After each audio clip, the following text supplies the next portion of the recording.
Seterusnya, Imam Ibnu Katsir mendatangkan satu riwayat. Mana riwayat ini datang daripada seorang imam besar, iaitu Al-Imam Al-Hafiz Ibnu Asakir. Bagi mereka yang biasa dengan sejarah ataupun sirah para sahabat, tentu kenal Imam ataupun Al-Hafiz Ibnu Asakir. Al-Hafiz Ibnu Asakir ni, dia telah mendatangkan satu biografi. Biografi seorang personaliti merujuk nama orang ni ialah Abu Abdullah Al-Barazi.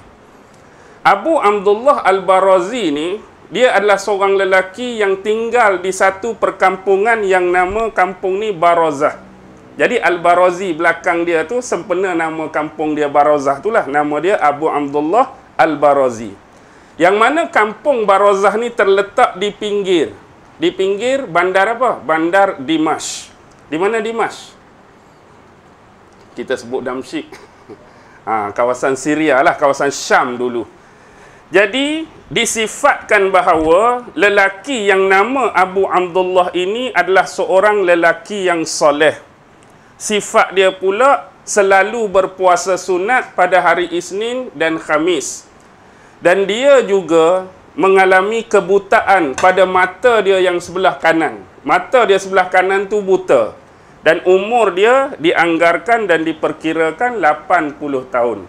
Maksudnya, lelaki yang nama Abu Abdullah Al-Barazi ini disifatkan, pertama, soleh. Sifat dia selalu puasa Isnin Khamis. Mata kanan dia buta dan dia ni lebih kurang umur 80 tahun. Telah meriwayatkan kisah yang akan saya cerita ni. Jadi Al-Hafiz Imam Ibnu Asakir ni telah mengambil riwayat kisah ni, panjang riwayat dia, sampai kepada seorang lelaki yang bernama Abu Sulaiman bin Yazid. Jadi daripada Abu Sulaiman bin Yazid lah boleh pecah cerita ni. Jadi diceritakan bahawa Abu Sulaiman bin Yazid ni pernah mendatangi dan mengunjungi Abu Abdullah Al-Barazi ni. Jadi bila Abu Sulaiman ni jumpa dengan Abu Abdullah, maka dia bertanya kepada Abu Abdullah, apakah yang menyebabkan mata kanan kamu ni buta?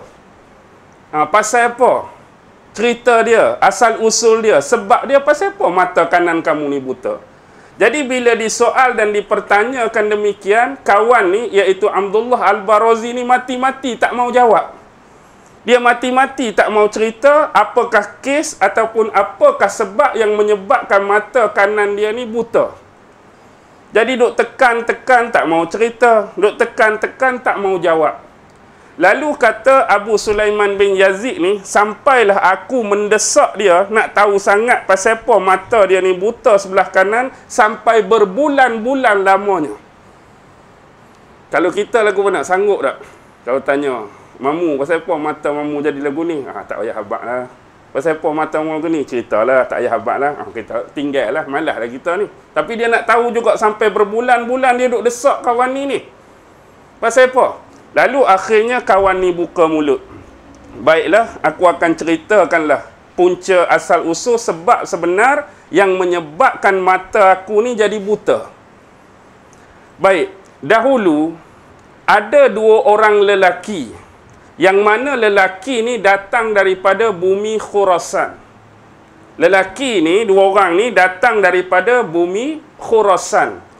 Yang mana bila dia datang ke perkampungan aku, perkampungan Barazah ni, dia menginap, dia duduk di rumah aku. Bukan sehari dua, tapi dia duduk sehingga tempoh seminggu lamanya. Dua orang tadi ni, duduk rumah aku seminggu lamanya di perkampungan Barazah. Jadi sepanjang tempoh mereka duduk seminggu ni, dua orang ni selalu dan sering bertanyakan kepada aku tentang lokasi ataupun tempat suatu lembah. Rupa-rupanya mereka nak cari di situ ada satu lembah sekian-sekian sifat dia, lembah sekian-sekian kedudukan dia. Kamu tahu tak di mana kedudukan dan tempat lembah yang kami nak tanya ni?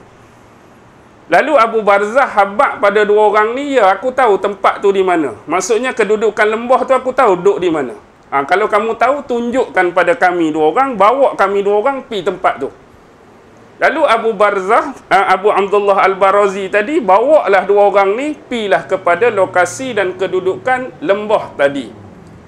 Bila sampai di sana, bila sampai di lembah tu, maka dua orang ni duduk di tengah lembah tu, dia keluarkan dupa. Tahu dupa?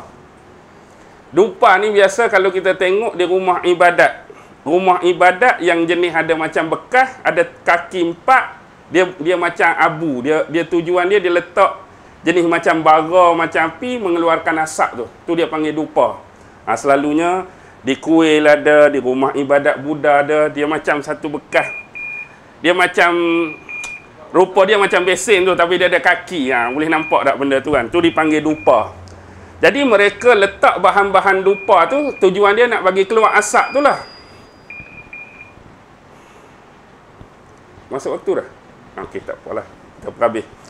Jadi, mereka mula pasang dupa tadi, jadi daripada dupa tadi mengeluarkan asap, sehingga asap banyaknya keluar daripada bakaran dupa yang mereka buat tu, seolah-olah macam satu lembah tadi berasap dengan asap dupa tadi. Bila keadaan demikian berlaku, maka kedua-duanya ni mula membaca jampi-jampi dan mentera-mentera mereka. Hak ni pun baca jampi, kawan ni pun baca jampi. Hak ni mentera, hak ni pun mentera juga. Jadi bila mereka duk baca mentera, galik baca ni, maka keluarlah daripada segenap penjuru lembah tadi banyaknya ular-ular.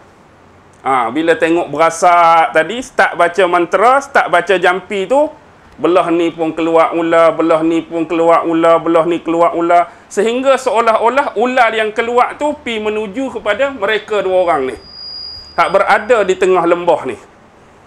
Jadi walaupun ular tu keluar dengan banyak, dua orang ni tak hiraukan apa yang berlaku. Seolah-olah bila keluar ular tu tak terkejut, ular takut lari ke tak ada. Mereka buat bodoh je, tak layan ular yang keluar. Tiba-tiba barulah keluar seekor ular. Yang ni yang mereka nak mak. Yang ni yang mereka nak, iaitu ular tu digambarkan dalam tafsir ni sebesar lengan. Saya tunjuk lengan saya, lengan mereka saya tak tahulah besar mana. Tapi dia sebut situ sebesar lengan, saya habaq sebesar lengan lah. Lengan ikut lengan yang diperkatakan itulah besar mana. Tapi kita boleh anggarlah lengan orang besar mana sangat. Kalau besar pun besar pada lengan saya.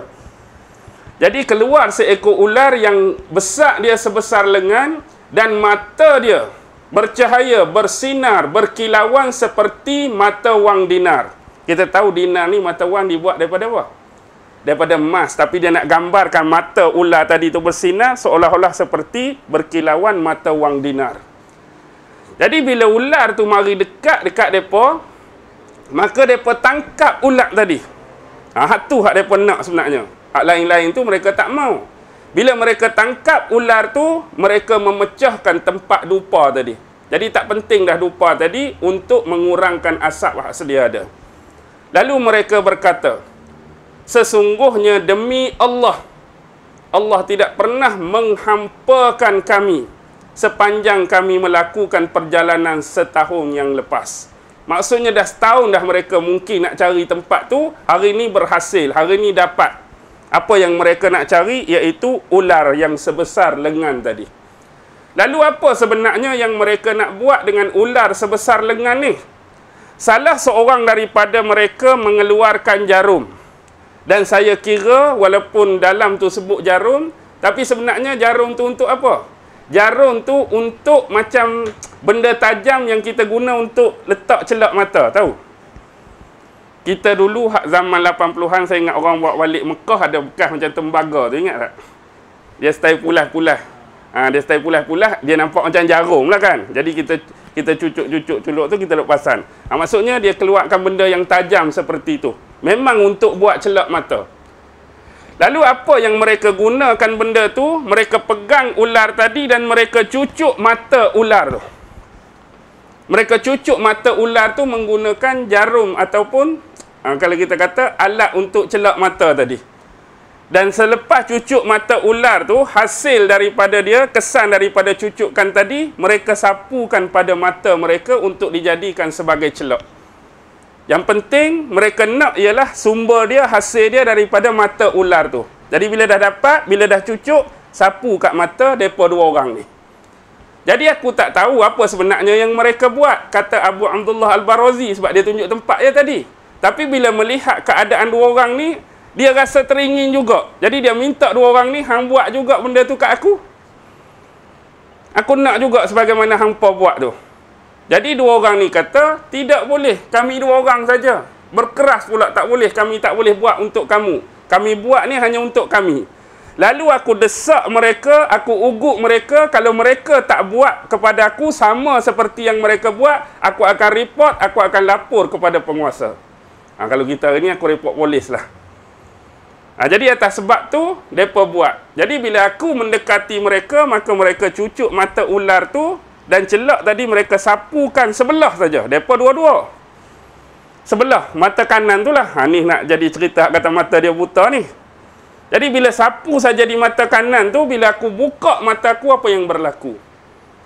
Sesungguhnya, aku dapat melihat sesuatu di bawah permukaan tanah seperti di sebalik kaca.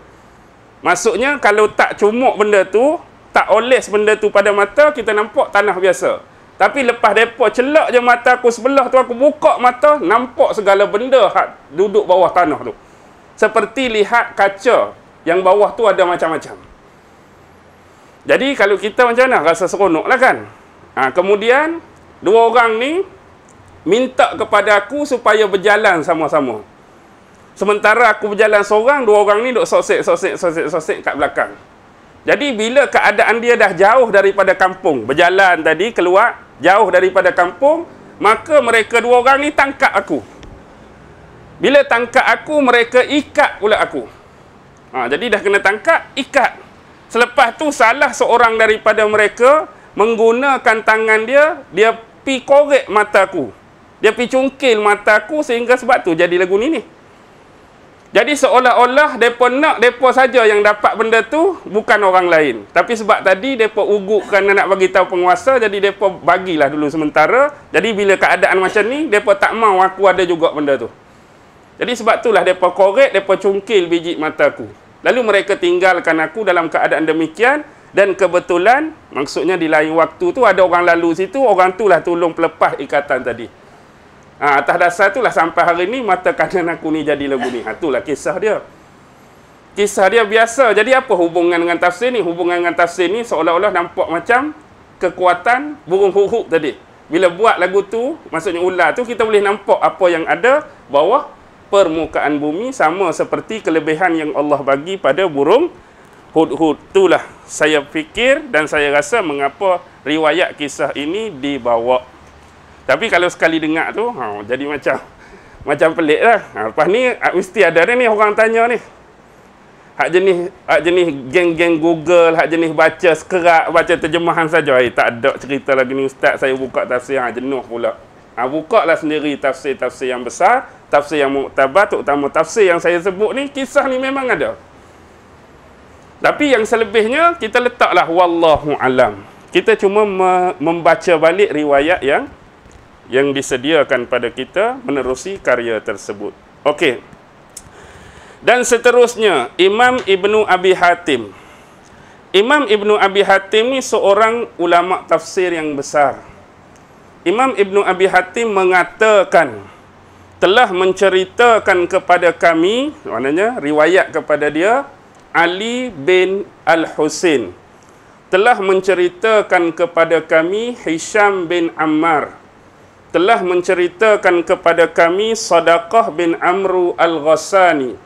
Telah menceritakan kepada kami Abbad bin Maisarah Al-Minqari daripada Al-Hasan, yang mengatakan bahawa nama burung hud-hud zaman Nabi Sulaiman itu ialah Ambar.